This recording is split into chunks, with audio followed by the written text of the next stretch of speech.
Lemay, tricoteuse rebelle, simple sorcière, tout ça en même temps. Bienvenue à cette vidéo spéciale pour expliquer le fonctionnement ou l'état ou je ne sais pas comment l'expliquer autrement, mais le b.a.-ba de la méditation. Je prends le temps de le faire parce que j'ai pas envie de le réexpliquer à chaque fois que je vais faire la méditation. J'espère en faire au moins une par semaine. C'est à la fois pour moi et pour vous parce que ma routine de méditation a comme débarqué depuis janvier. Puis elle me manque. Alors j'essaie par toutes sortes de moyens de la rattraper et de la ramener dans mon quotidien. Alors, je pense que ce format-là va pouvoir m'aider et vous aider peut-être par le fait même à revenir dans un moment présent, dans le moment où ça fait du bien. C'est aussi dans l'optique que j'ai réalisé dernièrement que le tricot était beaucoup plus productif que créatif et calmant. Puis le but premier du tricot pour moi, c'est de calmer le hamster puis de revenir à la base.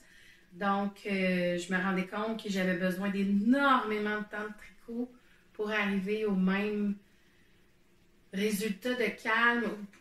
C'est comme si j'avais besoin de beaucoup plus de temps parce que je ne l'utilisais plus de la bonne façon ou de la bonne façon pour moi.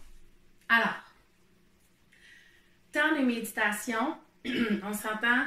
Je ne vais pas rester, je ne vais pas faire des séances méditation guidées, en tout cas pas tout de suite. Pour l'instant, ça va rester vous et moi en silence. Je veux dire, je ne parlerai pas, chose qui est quand même assez rare quand je suis avec des gens. Même si vous êtes de l'autre côté de l'écran. Je suis du genre Jacques Assoc. Alors, vous allez découvrir une autre partie de moi. Donc, alors, ça va être silencieux.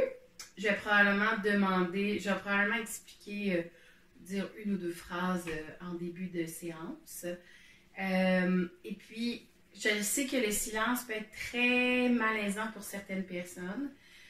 Donc, ce que je vais faire, parce que le silence ultime n'existe pas, on deviendrait fou. Mais bon, ça c'est une autre histoire. On va revenir au sujet. Alors, je vais mettre une petite musique par-dessus le temps de méditation. Juste une musique calmante, une musique douce, une musique qui amène à l'état de pleine conscience. Donc, c'est ce que je vais mettre par-dessus la vidéo. Et probablement que ce que je vais faire, c'est que le son va monter, le son va redescendre quand ça va faire 30 minutes. Puis je vais prendre le temps de vous dire au revoir après les 30 minutes. Souvent, ça va être il va y avoir aussi des petits mouvements de réchauffement des mains parce qu'on oublie souvent en tant que tricoteur et tricoteuse de faire attention à nos mains. Je suis la première à ne pas faire attention. Mais ça va m'aider à me rappeler moi-même de faire des petits réchauffements et des petits exercices avant chaque séance. C'est important d'avoir quelque chose à boire, comme en ce moment j'ai mon petit café, mais si vous voulez avoir un verre d'eau, un thé, on s'entend que le café quand même, là, c'est parce que je vous parle le matin, le café est quand même excitant, donc ça dépend de quel type de méditation vous avez envie d'avoir. Je vous suggère des breuvages qui n'ont pas d'excitant si vous voulez être vraiment dans le moment présent. Mais là, pour l'instant, moi, ça m'aide à être présente. Je vais probablement aussi ajouter éventuellement dans le futur des petits exercices de yoga associés au bien-être du corps en lien avec le tricot.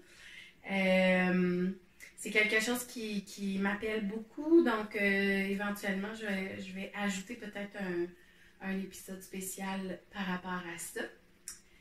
surtout pour le haut du dos, puis le bas du dos, les bras, tout ça. Donc, j'essaie de voir dans quel format je vais faire ça, puis comment je vais me filmer, parce que j'ai pas 40 000 caméras. Donc, tout ça reste un hobby, hein, me filmer. Alors, je vous souhaite seulement un bon moment de tricot. Je vous suggère, pour ce qui est de la méditation, ça se peut peut-être que des fois, je vous propose une intention à mettre dans votre tricot. Pendant que vous tricotez, peut-être diriger vos pensées vers cette thématique-là ou vers ce sujet-là. Ou je vais vous inviter seulement à laisser vagabonder votre esprit. S'il commence à faire une liste d'épicerie ou s'il commence à penser à demain, ramenez-le à vos mailles. Donc, si vous avez tendance à vraiment partir dans tous les sens quand vous êtes concentré sur quand vous tricotez parce que vous êtes rendu habitué, par exemple, je vous suggère de vous trouver un des projets qui vous demande quand même un peu de concentration, du comptage de mailles ou de la dentelle ou du color work, quelque chose qui vous fait en sorte que si vous êtes du genre vagabondeur d'esprit, quelque chose qui... Non, chat, ne saute pas. Bon, le chat saute. Donc, désolée. Les chats vont se promener aussi. Ils sont comme pas habitués de me voir dans cette pièce-ci. Puis là, on dirait qu'ils ont comme ils ont toujours envie de rester proches de moi. Donc là, ça se peut qu'ils grimpent et qu'ils sautent un peu partout. Donc, ça se peut que ça soit du tricot chat aussi. À un moment donné, ma chatte est très, très, très colleuse quand je m'installe pour tricoter. Donc, elle va probablement arriver. Si vous avez des animaux ou des enfants, c'est tout à fait normal de se faire interrompre. Comme là, j'étais en train de dire quelque chose que je ne me souviens plus, mais je me suis fait interrompre. Prenez le moment. Habituellement, moi, ce que je fais, c'est que je dépose mon tricot, puis je prends le temps de donner ce que mon chat demande, c'est-à-dire des petits câlins. Puis après ça, le chat s'en va et moi, je continue de tricoter. C'est aussi ça, saisir le moment présent, c'est vraiment d'être dans le moment présent et d'accueillir. Alors là, j'étais en train de dire quelque chose d'important pendant que je me faisais couper par mon chat, puis je m'en rappelle plus. En tout cas, si jamais vous vous rappelez de ce que j'étais en train de dire, clairement, c'était important, pas important. Ah oui, je parlais des tricots. Donc, trouvez-vous, je vais revenir, trouvez-vous quelque chose d'un petit peu plus, qui vous permet de vous concentrer un petit peu plus sur ce que vous êtes en train de faire si vous avez un esprit vagabondeur, comme le mien un peu.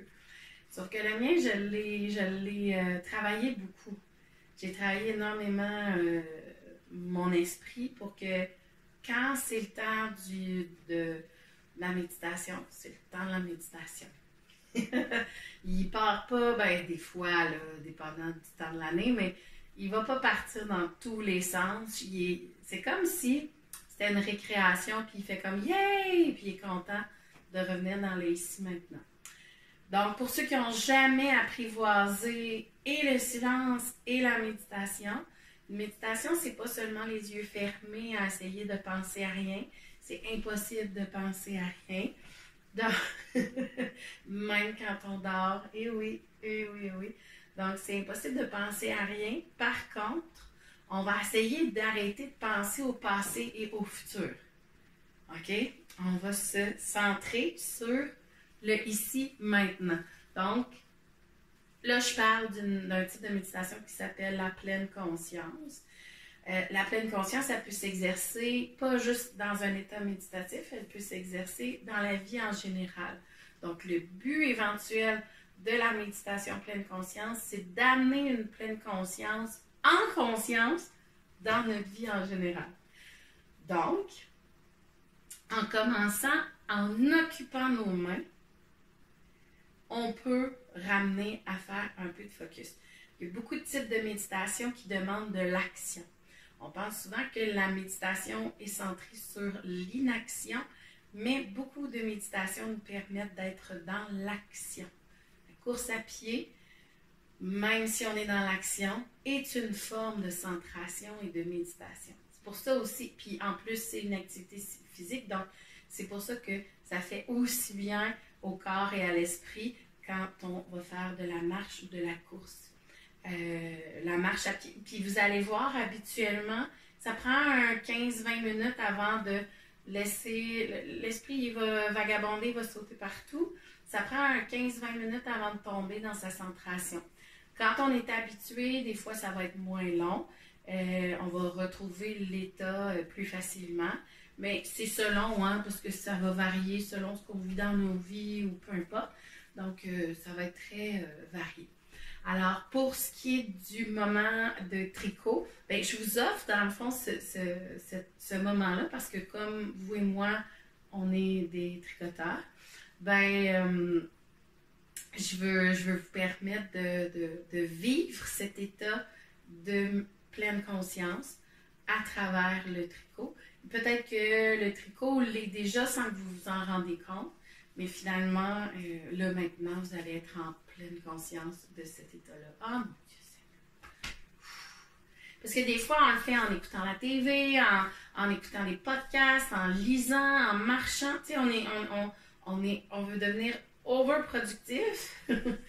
Puis, le retour à la base peut parfois être beaucoup plus bénéfique, puis offrir énormément de possibilités. Parce que la méditation, après un certain temps, quand on la pratique régulièrement avec une certaine intensité, c'est-à-dire pas juste 5 minutes par jour, mais quand on atteint les 40 minutes à 1 heure, parfois où on médite, donc est-ce que c'est aux 2 jours ou peu importe, il y a plein de choses qui s'allument dans notre cerveau. C'est assez extraordinaire. D'ailleurs, les recherches en neurosciences sont assez intéressantes face à ça. Il y a beaucoup d'analyses qui ont été faites en lien avec des gens qui pratiquaient justement la méditation chez des moines tibétains ou chez des sœurs cloîtrées, par exemple. Puis, ce qui démontrait dans le cerveau, c'est que les cellules du cerveau pouvaient se régénérer. Donc, il y avait une capacité de régénérescence qui était très puissante dans le corps. Et ce qui est fort intéressant, c'est que justement, par exemple, dans une pratique à long terme de méditation, moi, par exemple, jusqu'à janvier, j'avais pas besoin de dormir plus que 5 à 6 heures maximum par nuit parce que j'avais intégré 1 heure de méditation dans ma journée. Je n'avais pas de perte d'énergie dans ma journée non plus. J'étais très éveillée, très heureuse. Donc, il y a vraiment beaucoup de bienfaits qui arrivent avec la pratique de la méditation. On s'attend que ma pratique méditative a commencé il y a... Et bon, un chat qui va sauter devant la caméra. Oh, pas du tout. Donc, ma pratique de méditation a débuté officiellement, ça fait au-dessus de 6 ans, 6-7 ans que je médite. Au début, j'ai utilisé l'application Petit Bambou, pour ceux qui ne connaissent pas. Donc, l'application Petit Bambou. Puis, je faisais 5 minutes de méditation par 2 jours, quelque chose comme ça, par jour. C'était pas par jour, je n'étais pas régulière au début. Petit Bambou a vraiment une introduction graduelle à la méditation, pleine conscience. C'est vraiment super bien comme application pour les débutants. Et même pour les enfants, et vraiment adapté aussi pour les enfants. La méditation chez les enfants, c'est magique, vraiment. Et ensuite de ça, j'ai découvert Insight Timer. Je sais que le nom de l'application est en anglais, mais il y a des milliers, sinon des millions de méditations sur cette application-là en français, dans toutes les langues. Donc, vous pouvez avoir français, anglais, il y a même des cours sur différents types de méditation, différents types, il y a même des pensées positives. C'est vraiment un outil vraiment extraordinaire, Insight Timer. Puis c'est vraiment le fun parce que Insight Timer, on peut avoir juste de la musique ou juste une méditation guidée ou juste des sons de la nature ou peu importe. Ça nous met aussi un petit temps précis, fait qu'on peut s'immerger complètement avec des écouteurs. Puis, ce qui est vraiment intéressant, c'est qu'on peut voir qui médite en même temps que nous dans le monde en même temps. Donc, moi, j'aime beaucoup cette application-là parce que j'aime ça, remercier les gens avec qui j'ai médité dans leur confort de leur foyer et moi dans le confort du mien en même temps. Donc, c'est vraiment une très belle application. Je mettrai les deux références dans la description de cette vidéo-là. Donc, je pense que ça fait le tour. Ça se peut éventuellement aussi que j'utilise des instruments, des sons. Je vais laisser libre cours à toutes les possibilités. La méditation, c'est comme un de mes dadas, comme le tricot. Puis c'est quelque chose que j'essaie de plus en plus d'intégrer à travers mon enseignement avec mes ados. J'enseigne en ce moment un cours de yoga et de gestion du stress. Puis dans la gestion du stress, la méditation pleine conscience est un outil ultra puissant. C'est beaucoup utilisé par des psychologues qui sont ouverts à ça pour faciliter la baisse de l'anxiété. Parce que l'anxiété, c'est toujours projeté dans le futur. Donc, quand on arrête de se projeter dans le futur et dans toutes les millions de possibilités qui peuvent arriver, on revient dans le ici maintenant et apprendre le lâcher prise.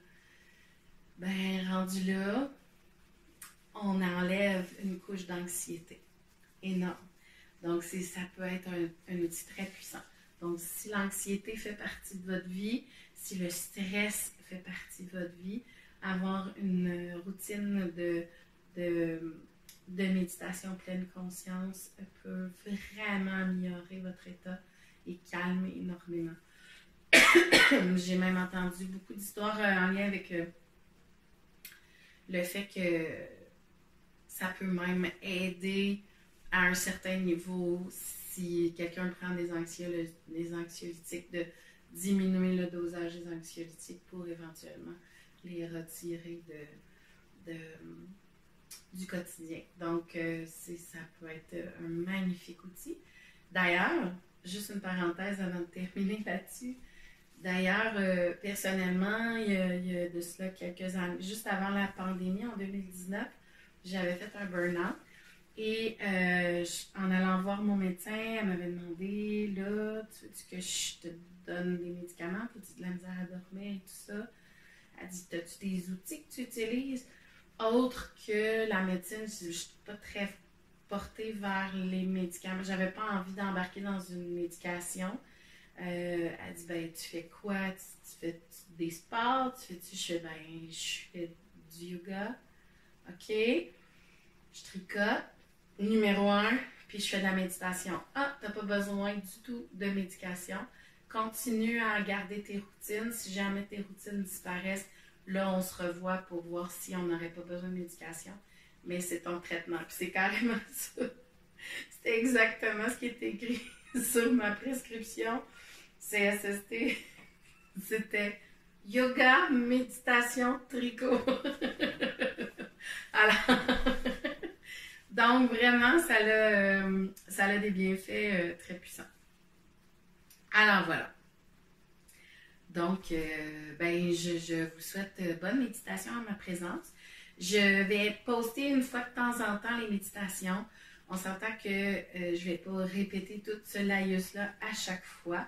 Alors, c'est pour ça que pour ceux qui viennent de se joindre à nous sur cette chaîne, merci d'avoir assisté au cours 101 méditation tricot de la tricoteuse rebelle.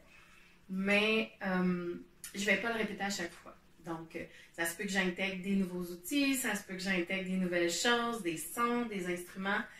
J'ai pas vraiment un très bon système d'enregistrement, fait que les sons risquent d'être un peu perdus. Fait que je vais voir comment je vais arranger ça. Si jamais je suis capable d'enregistrer quelque chose en studio, je le ferai. Puis je le mettrai sur la chaîne. Alors, voilà. Puis ça se peut aussi que je fasse des audios de guidance, de méditation, si vous voulez. J'ai une voix très méditative que j'ai travaillée par le passé pour arriver à avoir une voix qui permet l'état de confort et je parle puis je commence à m'installer.